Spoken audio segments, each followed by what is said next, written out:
Так, друзья, привет. Все-таки решила продолжать свои видеоролики пока в горном одиночестве, но скоро вас удивлю. Удивлю я вот чем? Своим камином. Камин решил сделать пододелку, он выглядит у меня вот так вот, из бетона.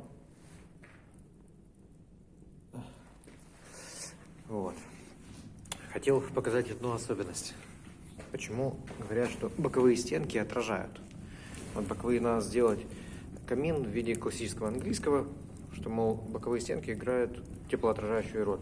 Я вам показываю. Вот за вот эти вот боковые стенки, вот, да, вот за вот эти вот боковые стенки и вот эту вот боковую стенку, за них идет речь. Смотрите, друзья, как оно отражает. Я беру.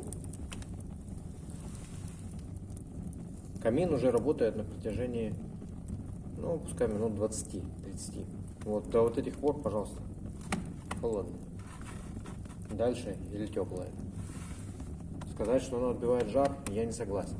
А вот наклонный зуб, то есть, видите, да, по нему скатывается пламя. По нему, да, отражает тепло. Я согласен. Вот, смотрите, теперь другая стенка. Вот, пожалуйста, декопать. Я спокойно держу руку. То есть смысл развертки такой, ну, как скажем так, для успокоения души я не вижу. Можно делать обычный прямой камин, смысл будет тот же самый, получать лучевое тепло. Еще раз вам говорю, вот эти вот боковые стенки, вот, к ним притрагиваюсь, они абсолютно холодные. То есть здесь еще шамот не прогрелся, огнеупорный кирпичик не прогрелся. Вот такое хотел показать особенность. Ну и второе, что я хотел вам рассказать, то есть, сейчас поставлю. Что я хотел рассказать. Вот здесь вот я решил, мне это очень-очень такой затяжной, мучительный заказ. Не буду говорить, насколько он затянут, но уже, ну это моя вина, конечно, да, тут стоит признаться. Я затянул к человеку этот заказ очень сильно. Рассчитывалось, что мы сделаем его вдвоем. Вот, с подсобником мы немножко немножко, они сошлись. Вот, и приходится теперь его в попыхах доделывать. Ну, потому что, ну, накосячу. Смысл в чем?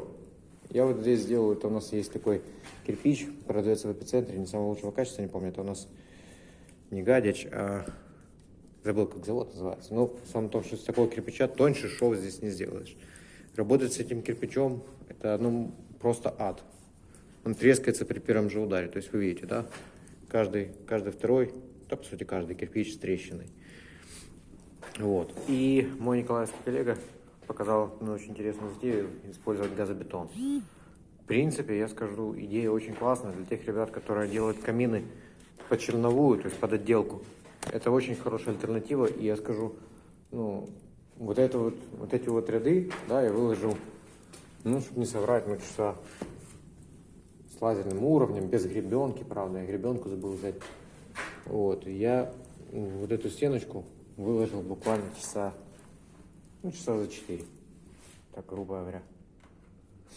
То есть это так, не напряжно.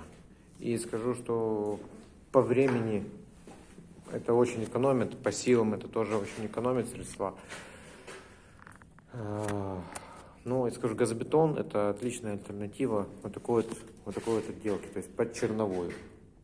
Вот, я сейчас заложу здесь буквально 2 ряда, и в принципе камин будет готов. Но там у нас еще затея, попросил меня заказчик на 2-м этаже также сделать короб. Там у меня идут металлические трубы, вот видно, да? Металлические трубы надо тоже обшить этим газобетоном. Захотел, чтобы была капитальная стеночка. Ну, надо, так надо, сделаем. Вот как-то так. Буду еще показывать, покажу в конце, как закончилась эта стройка, мой мучительный этот камин. Вот. Я думаю, уже хозяин скоро выдохнет с облегчения. Ну, что ж, бывает и такое, действительно. И просто получилось так, что заказчик к нам обратился еще в начале лета, и я рассчитывал этот заказ брать на 2, то есть вместе с подсобником. С подсобником мы не сошлись, и получилось как получилось, короче говоря.